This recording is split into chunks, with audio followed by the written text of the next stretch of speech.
Hello and welcome to the channel. So today I'm going to be talking about a product here. It's a USB hub shortcut device from a company called Yeslak.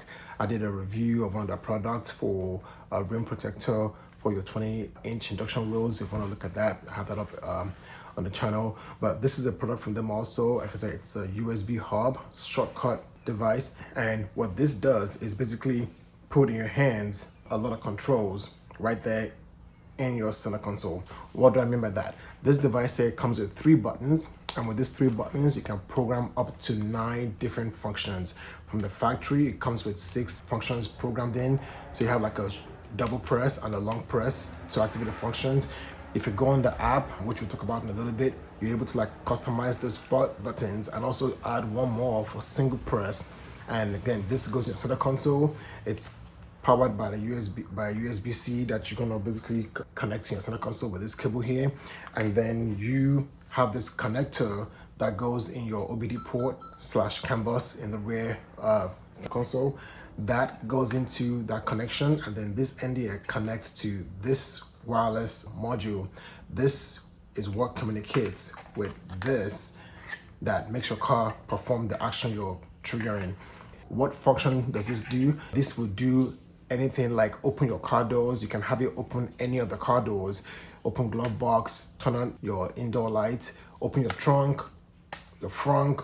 This also has passenger seat controls. This will adjust passenger seat controls, move it forward, move it back, do the seat back and forth. It also has memory seat settings for the passenger seat. So basically you can set your passenger seat to a certain setting and save it to this. And so with one touch of a button, or double touch actually, from this device, your passenger seat will go to the setting that you've chosen. And then plus it's got a USB-C port here, so you have an extra USB-C port for charging your phone.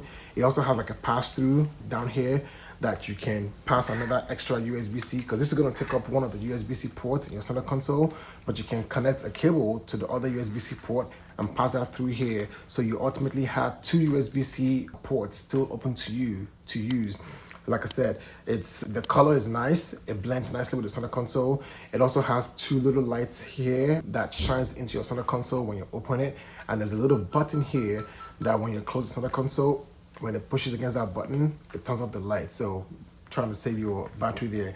So again, it's through Yeslak. If you want to order one from them, there's a coupon code you can use, or discount code you can use to get you some savings from that. It's TIT offer, so TITOFFER.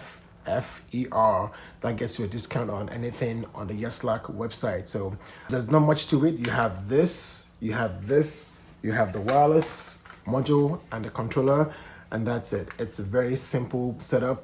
So on that note, let's go talk about installation and show you how some of this stuff functions. All right, so what we need to do is ultimately we need to install this down here, but I'm gonna show you something.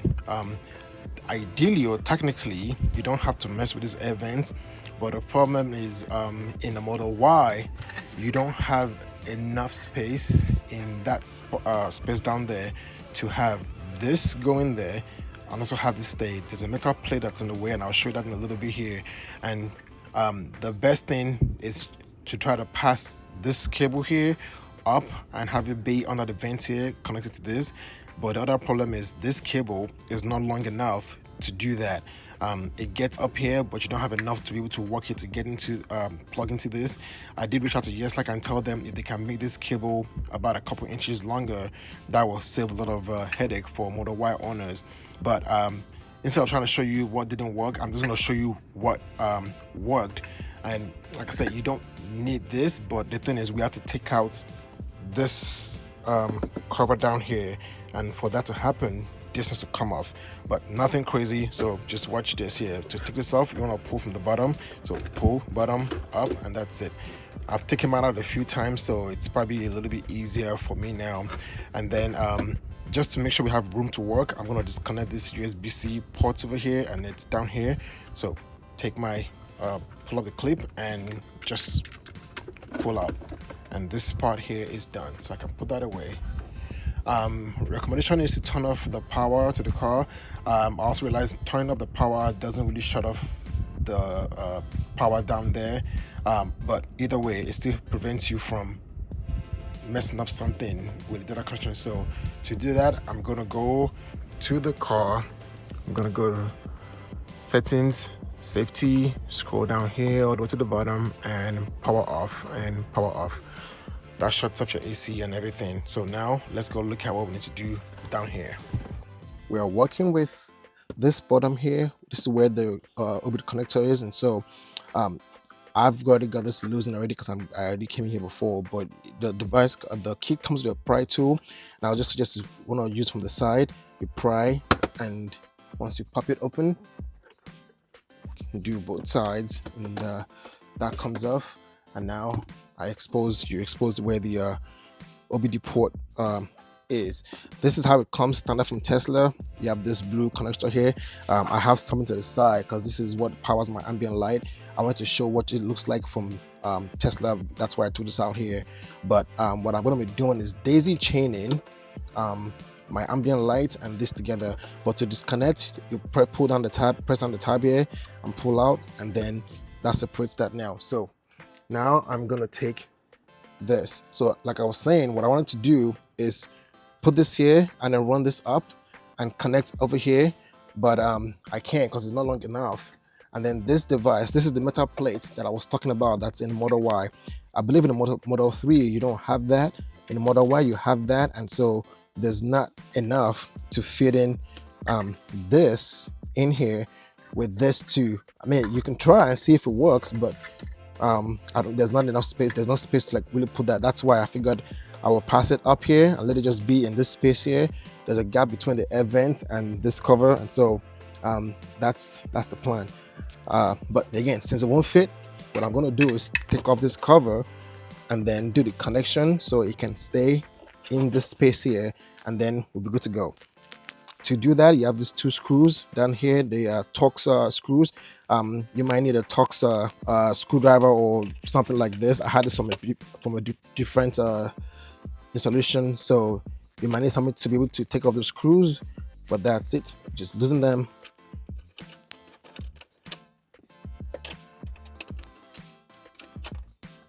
All right, now with that out, what you're gonna do is pull, just like that. So pull out. Now, like I said, I've got other things going on here. That's why you see all of this. So for you, you will have nothing if you're coming in for the first time. So now with that, before I make the connection in here, I'm gonna connect these two. So this goes basically into here like so.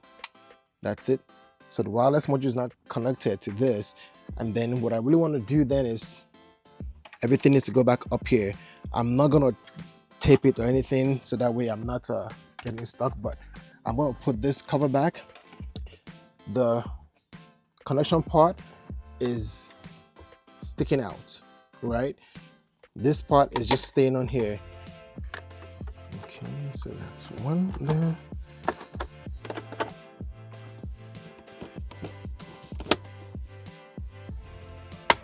There we go.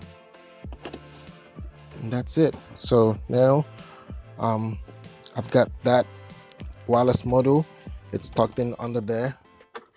And then from there, you just basically putting your screws back in place. All right. So that's it. It's a lot of work for a little thing, but like I said, if Yeslak can get this cable longer, you don't have to worry about that anymore. Just simply pass that cable through the side, get it from the top here, connect your wireless module, and leave it in the top over here. Okay, now that that's done, I'm gonna do a daisy chain. Like I said, if this is your first device you're connecting here, you will not have this problem. I've got something there already for my ambient light. That's why I have to do some daisy chaining on my end. So for this end here, for this here, like I said, you've got two parts. There's a big one and a small one. The big one goes into the small one, small goes into the big one. So pretty straightforward. But for me, daisy chaining, I'm just going to do the same thing. So take my big into the small over there. Try to come this way. And then the big goes in here. And then on this side, this goes, you can see my ambient lights came on. And then now I'm going to connect the other side. And that's it. That's the circuit. That's complete. Okay, let's see. Maybe can get it to work something like this. Let's find out.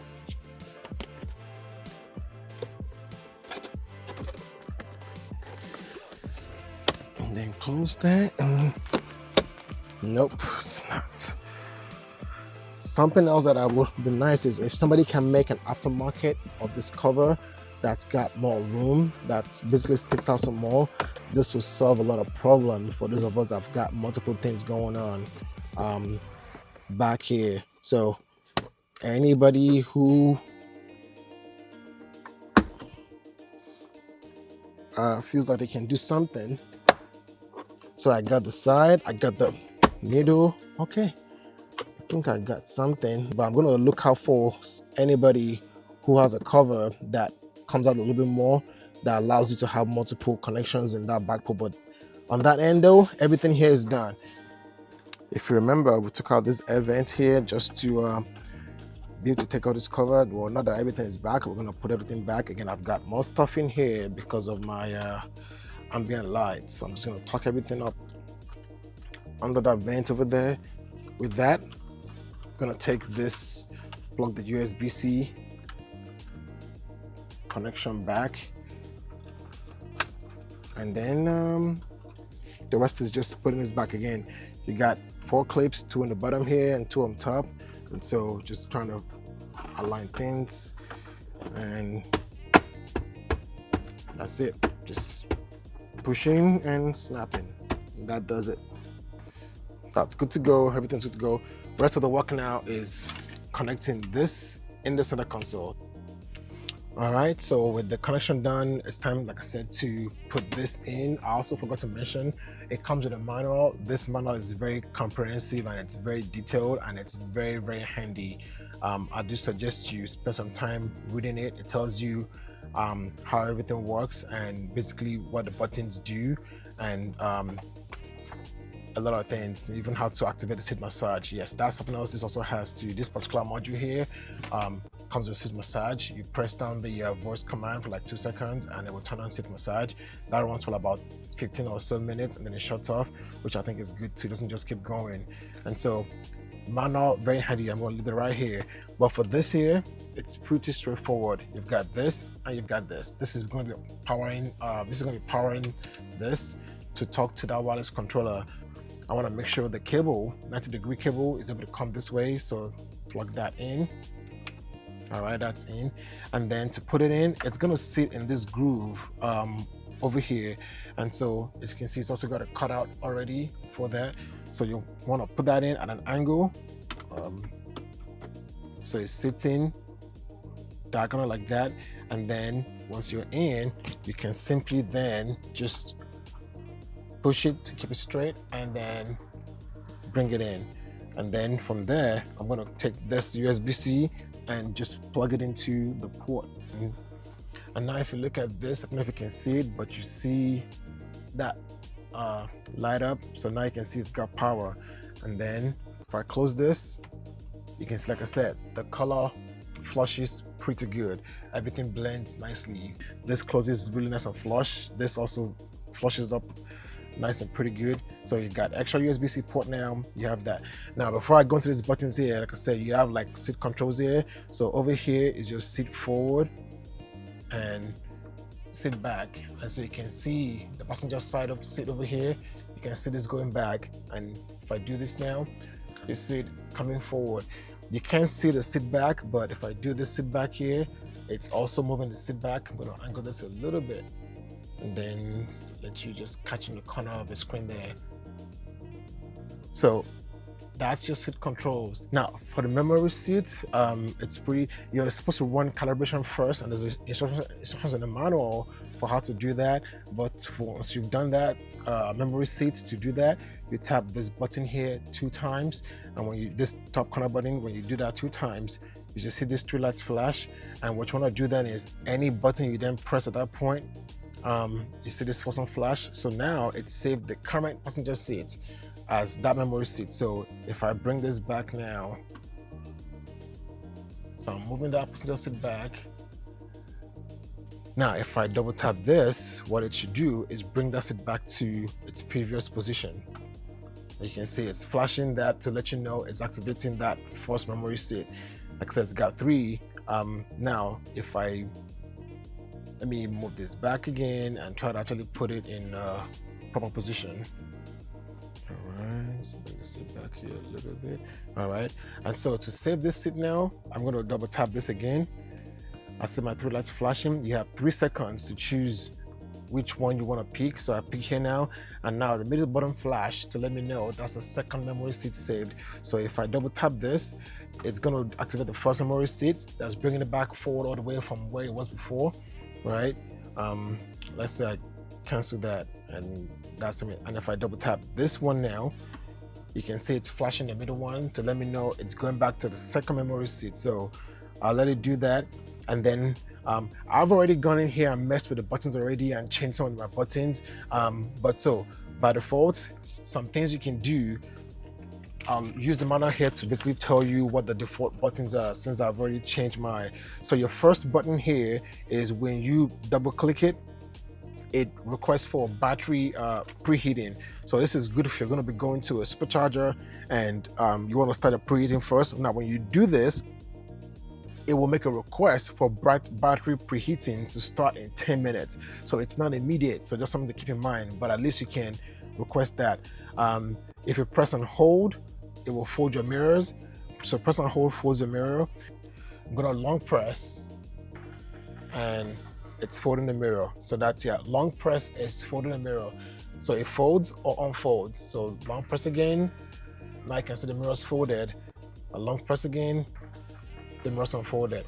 What I've done with mine is I've set my 1-click button. I press it 1 time. I'm going to show you the screen here. When I press 1 time, what you see is the front open up. You can actually see that happening in front too. I've got auto front on, that's why I can do this here. If I press it 1 time again, the front closes. Now, the other one that I've done is double press of this will open my trunk. So double press, now if you look on the screen, the trunk is it's opening. Double press again, the trunk is closing. So what this is helping you do is one simple command that doesn't need you having to go to your screen, especially for the glove box. To open the glove box, gotta go to the screen settings, and then here, that's like at least 2 clicks for you to do. Now, all I have to do on this button here is simple press and hold. My glove box opens up.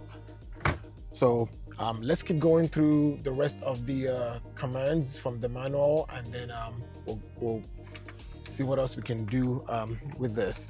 So we've talked about the glove box.